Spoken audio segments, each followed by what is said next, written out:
up, everybody? This is your homie Joe. I hope you guys are having a wonderful, wonderful day. And check it out. We got Gotham 1889 Strange Days, and it's supposed to be about Dr. Hugo Strange. So, let's check it out.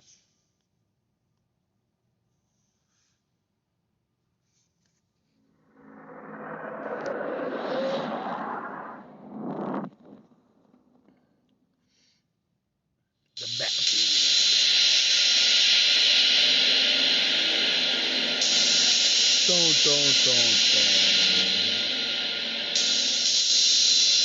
Don't.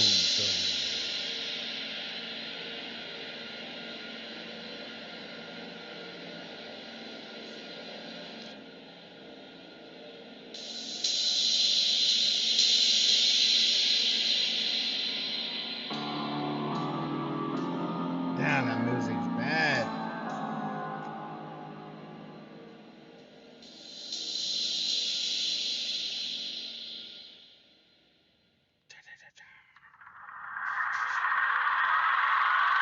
I had ventured into Herr Tesla's workshop today. Admittedly, my expectations were quite low. I had expected a scattered collection of baubles and scrawled notes across any available surface, eccentricities to match his intellect. I was, however, mistaken. Where I expected to find broken and half-finished projects, I found technological marvels, easily decades ahead of their time, such as the device upon which I am currently recording this account. I had told him such devices would revolutionize the scientific world, and he simply bequeathed this device to me. A generous act I will seek to repay in the future, perhaps with a similar innovation. Okay. For much of the 1800s, psychology was a somewhat unexplored phenomenon. Dr. Hugo Seltsam was one of a group of psychologists that trained and worked in Leipzig, Germany, under Wilhelm Wundt. Their goal was to develop methods in their field to better understand the human mind. Wundt's laboratory was founded in 1879. Hugo, in the pursuit of information that would aid them in the formulation of psychology, traveled to many locations learning about zoology and botany. In 1881, during his travels, he met one Dr. Pamela Isley, stationed in Gotham, one of the only women in the botany field at the time. It was here that he learned to act, then observe. Bringing back the methods he'd learned, he and the other psychologists began to conduct their own psychological experiments, acting, then observing with their control groups. During this time, Hugo Seltsam's experiments began to take a dark turn. What the hell? He took his experiments a step further than just psychology. He had learned much about zoology and botany while traveling, and he tended to try experimenting on human subjects in areas of Mendelian inheritance, as well as human experiments inspired by those conducted on tailless mice by August Weismann in 1883. The horrors he conducted on these human subjects were shut down by Wundt almost immediately after their discovery. Dr. Seltsam left in disgrace. This led to him having much trouble finding work in Germany, so he traveled to America in search of work. He arrived in late 1885, changing his last name to its English translation, Strange, and so he became Hugo Strange, a psychologist with an exotic accent. He found his way back to Gotham, a city known for its corruption, knowing full well that opportunities would present themselves there.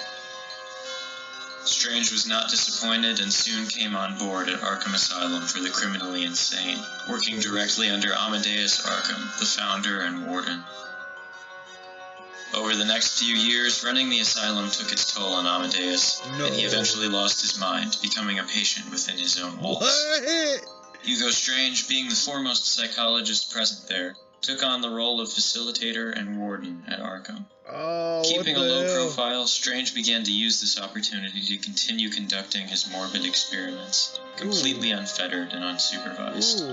What the hell? He fired anyone who became wise. Some of those employees also disappeared, speculated to have become subjects in his experiments. By 1890, Hugo Strange had gained a reputation in Gotham's high society, being the chief medical authority on the city council.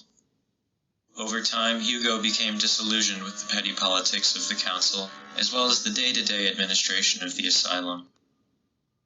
When Bruce Wayne returned in 1891, all of that changed.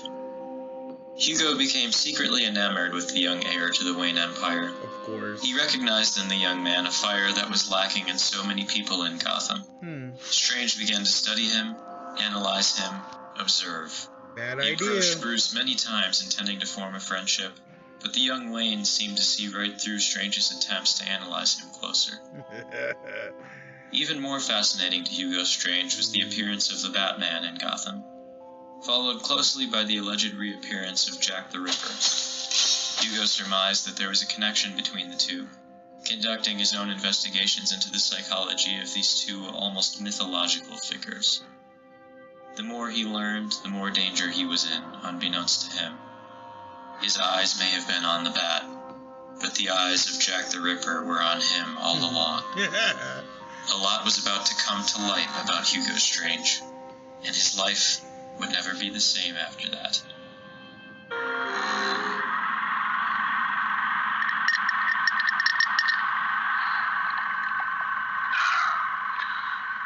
Today I have assumed the office of Amadeus Arkham, and with the funding and resources necessary to further my own research. How unfortunate that my ascent came at the cost of his sanity. But perhaps now these Untermenschen will actually be put to use instead of wasting resources on perpetuating their existence. Man, that was dope as hell. Hey, what do you guys think about this? Low key, I like this. It was real straightforward, straight to the point. Leave a like, comment, subscribe. Do you guys like this 1889 version? Stay tuned for Gotham 1919 to 1939 documentary of guess who? Mr. Quabblepot, the one and only Penguin.